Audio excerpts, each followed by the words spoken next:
So in this video I'm going to show you how you can pair your ASUS ROG earbuds with your Windows PC.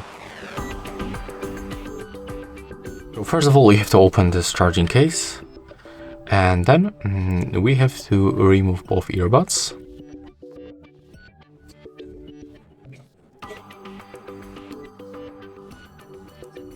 As you can see right now, the right one is blinking, so it means that we are in repairing mode.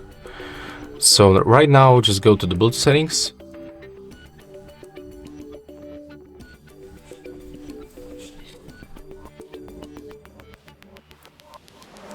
Now you have to click to add device. Select Bluetooth.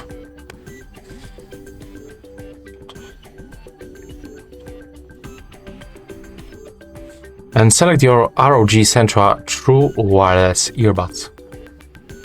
And yeah, that's all for this video. Hope you like it.